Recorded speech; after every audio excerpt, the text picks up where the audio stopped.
8. By way of conclusion. The social revolution cannot draw its poetry from the past, but only from the future. It cannot begin with itself before it has stripped itself of all its superstitions concerning the past. Earlier revolutions relied on memories out of world history in order to drug themselves against their own content. In order to find their own content, the revolutions of the 19th century have to let the dead bury the dead. Before, the expression exceeded the content. Now the content exceeds the expression.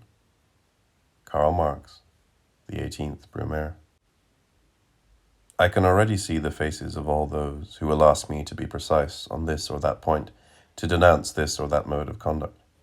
It is obvious, and I will never weary of repeating this, that the quest for disalienation by a doctor of medicine born in Guadeloupe can be understood only by recognizing motivations basically different from those of the Negro laborer building the port facilities in Abidjan. In the first case, the alienation is of an almost intellectual character.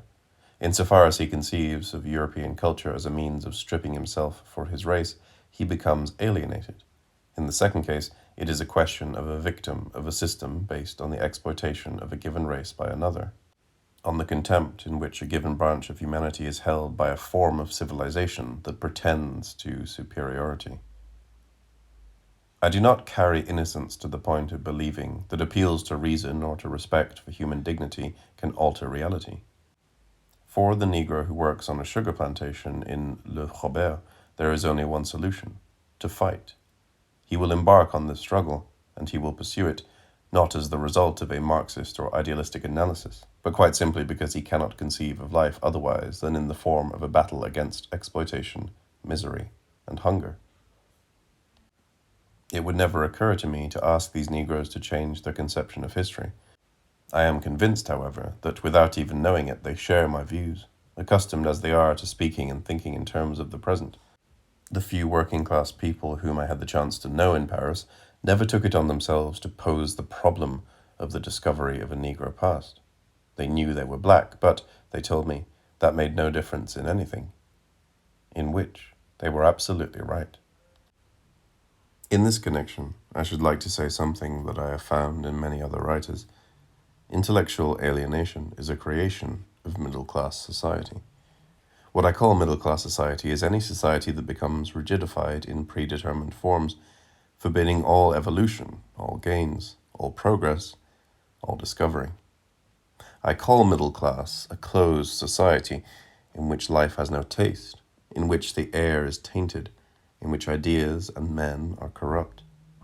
And I think that a man who takes a stand against this death is, in a sense, a revolutionary. The discovery of the existence of a Negro civilization in the 15th century confers no patent of humanity on me. Like it or not, the past can in no way guide me in the present moment. The situation that I have examined, it is clear by now, is not a classic one. Scientific objectivity was barred to me. For the alienated, the neurotic, was my brother, my sister, my father. I have ceaselessly striven to show the Negro that, in a sense, he makes himself abnormal, to show the white man that he is at once the perpetrator and the victim of a delusion. There are times when the black man is locked into his body. Now, for a being who has acquired consciousness of himself and of his body, who has attained to the dialectic of subject and object, the body is no longer a cause of the structure of consciousness. It has become an object of consciousness.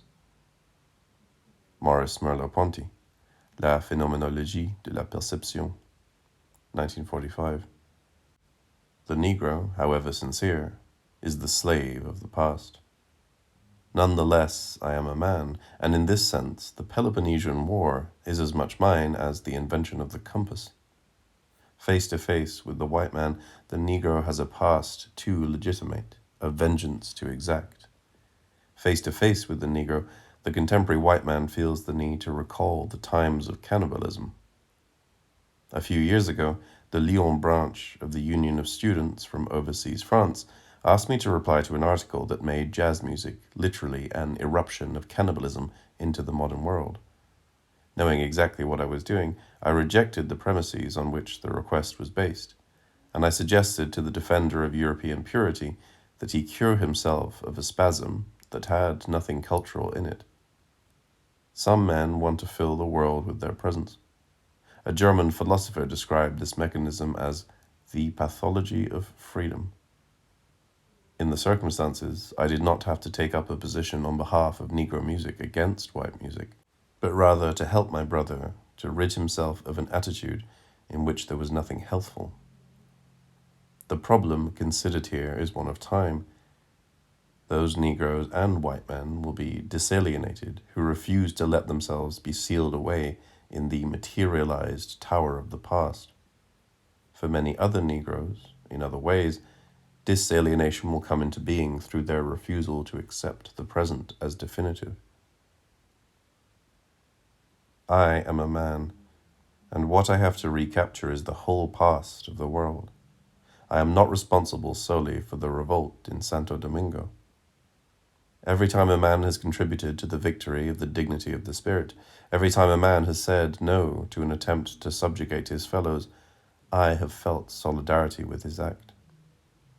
In no way should I derive my basic purpose from the past of the peoples of color. In no way should I dedicate myself to the revival of an unjustly unrecognized Negro civilization. I will not make myself the man of any past. I do not want to exalt the past at the expense of my present and of my future. It is not because the Indo-Chinese has discovered a culture of his own that he is in revolt. It is because, quite simply, it was, in more than one way, becoming impossible for him to breathe. When one remembers the stories with which, in 1938, old regular sergeants described the land of piastres and rickshaws, of cut-rate boys and women, one understands only too well the rage with which the men of the Viet Minh go into battle. An acquaintance with whom I served during the Second World War recently returned from Indochina. He has enlightened me on many things. For instance, the serenity with which young Vietnamese of 16 or 17 faced firing squads. On one occasion, he told me, we had to shoot from a kneeling position. The soldiers' hands were shaking in the presence of those young fanatics. Summing up, he added, the war that you and I were in was only a game compared to what is going on out there. Seen from Europe, these things are beyond understanding. There are those who talk of a so-called Asiatic attitude toward death, but these basement philosophers cannot convince anyone. This Asiatic serenity, not so long ago, was a quality to be seen in the bandits of Vercors and the terrorists of the resistance. The Vietnamese who die before the firing squads are not hoping that their sacrifice will bring about the reappearance of a past. It is for the sake of the present and of the future that they are willing to die. If the question of practical solidarity with a given past ever arose for me, it did so only to the extent to which I was committed to myself and to my neighbor, to fight for all my life and with all my strength, so that never again would a people on the earth be subjugated. It was not the black world that laid down my course of conduct. My black skin is not the wrapping of specific values. It is a long time since the starry sky that took away Kant's breath revealed the last of its secrets to us. And the moral law is not certain of itself. As a man, I undertake to face the possibility of annihilation, in order that 2 or 3 truths may cast their eternal brilliance over the world.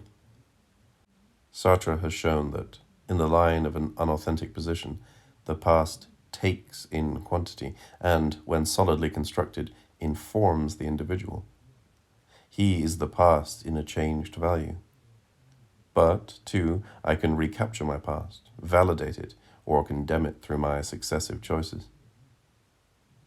The black man wants to be like the white man. For the black man there is only one destiny, and it is white. Long ago, the black man admitted the unarguable superiority of the white man, and all his efforts are aimed at achieving a white existence. Have I no other purpose on earth, then, but to avenge the Negro of the 17th century? In this world, which is already trying to disappear, do I have to pose the problem of black truth? Do I have to be limited to the justification of a facial confirmation? I, as a man of color, do not have the right to seek to know in what respect my race is superior or inferior to another race. I, as a man of color, do not have the right to hope that in the white man there will be a crystallization of guilt toward the past of my race. I, as a man of color, do not have the right to seek ways of stamping down the pride of my former master. I have neither the right nor the duty to claim reparation for the domestication of my ancestors. There is no Negro mission. There is no white burden. I find myself suddenly in a world in which things do evil, a world in which I am summoned into battle, a world in which it is always a question of annihilation or triumph. I find myself, I, a man, in a world where words wrap themselves in silence, in a world where the other endlessly hardens himself. No, I do not have the right to go and cry out my hatred of the white man. I do not have the duty to murmur my gratitude to the white man. My life is caught in the lasso of existence. My freedom turns back on myself. No, I do not have the right to be a Negro. I do not have the duty to be this or that. If the white man challenges my humanity, I will impose my whole weight as a man on his life and show him that I am not that show-good-eaten that he persists in imagining.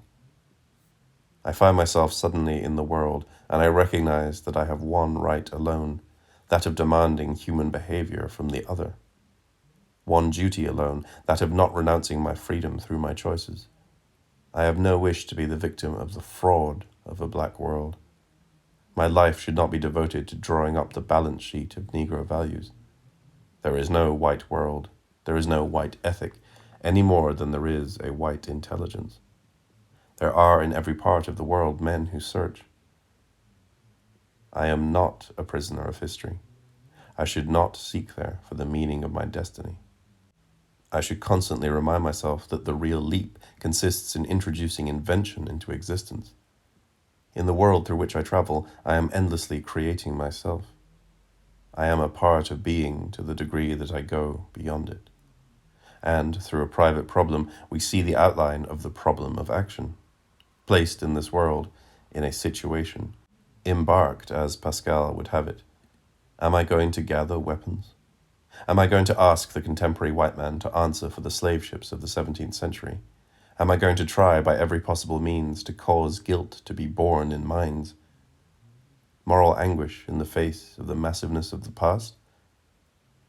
I am a Negro, and tons of chains, storms of blows, rivers of expectoration flow down my shoulders. But I do not have the right to allow myself to bog down. I do not have the right to allow the slightest fragment to remain in my existence. I do not have the right to allow myself to be mired in what the past has determined. I am not the slave of the slavery that dehumanized my ancestors. To many colored intellectuals, European culture has a quality of exteriority. What is more, in human relationships, the Negro may feel himself a stranger to the Western world. Not wanting to live the part of a poor relative, of an adopted son, of a bastard child, shall he feverishly seek to discover a Negro civilization? Let us be clearly understood. I am convinced that it would be of the greatest interest to be able to have contact with the Negro literature or architecture of the 3rd century before Christ. I should be very happy to know that a correspondence had flourished between some Negro philosopher and Plato. But I can absolutely not see how this fact would change anything in the lives of the 8-year-old children who labor in the cane fields of Martinique or Guadeloupe. No attempt must be made to encase man, for it is his destiny to be set free. The body of history does not determine a single one of my actions. I am my own foundation. And it is by going beyond the historical, instrumental hypothesis that I will initiate the cycle of my freedom. The disaster of the man of color lies in the fact that he was enslaved. The disaster and the inhumanity of the white man lie in the fact that somewhere he has killed man. And even today they subsist to organize this dehumanization rationally. But I, as a man of color, to the extent that it becomes possible for me to exist absolutely, do not have the right to lock myself into a world of retroactive reparations. I, the man of color, want only this, that the tool never possess the man, that the enslavement of man by man cease forever, that is, of one by another, that it be possible for me to discover and to love man wherever he may be. The Negro is not, any more than the white man. Both must turn their backs on the inhuman voices which were those of their respective ancestors in order that authentic communication be possible. Before it can adopt a positive voice, freedom requires an effort at disalienation. At the beginning of his life, a man is always clotted. He is drowned in contingency. The tragedy of the man is that he was once a child. It is through the effort to recapture the self and to scrutinize the self. It is through the lasting tension of their freedom that men will be able to create the ideal conditions of existence for a human world. Superiority, inferiority, why not the quite simple attempt to touch the other, to feel the other, to explain the other to myself? Was my freedom not given to me, then, in order to build the world of the you? At the conclusion of this study, I want the world to recognize, with me, the open door of every consciousness. My final prayer, O my body, make of me always a man who questions.